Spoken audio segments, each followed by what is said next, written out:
गांव के पास एक घना जंगल था।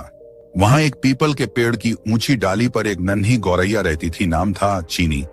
बाकी पक्षी ऊंचा उड़ते, कलाबाजियां खाते, लेकिन चीनी घोंसले के कोने में चुपचाप उन्हें देखती और मन ही मन सोचती, काश मैं भी उड़ पाती, बादलों के पार सूरज को छू पाती।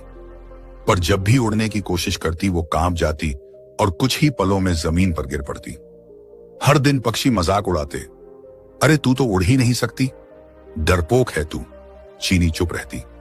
उसकी आंखों में आंसू आ जाते, लेकिन हर रात वो खुद से कहती, शायद मैं कमजोर हूं, लेकिन मेरे सपने मजबूत हैं और मुझे खुद पर भरोसा है। एक सुबह चीनी ने तय किया, उड़ूंगी चाहे गिर जाऊं, पर कोशिश जरूर करूंगी।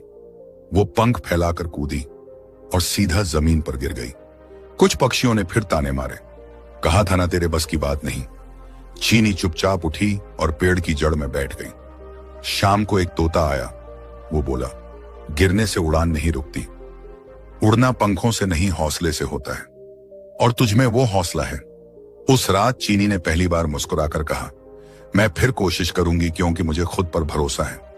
अगली सुबह कोई शोर नहीं था, कोई तालियां नहीं, बस चीनी थी और उसका सपना। वो फिर कूदी और इस बार थोड़ी देर तक उड़ पाई। जमीन पर गिरी जरूर, लेकिन चेहरे पर मुस्कान थी। अब मैं उड़ रही हूं, भले ही थोड़ा। एक दिन आंधी आई, सभी पक्षी घोंसलों में छुप गए, पर चीनी ने वहीं से उड़ान भरी।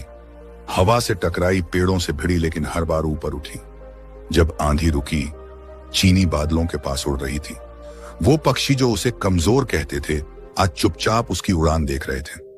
तोते ने कहा, तूने खुद पर भरोसा किया और वही तेरी सबसे बड़ी ताकत है।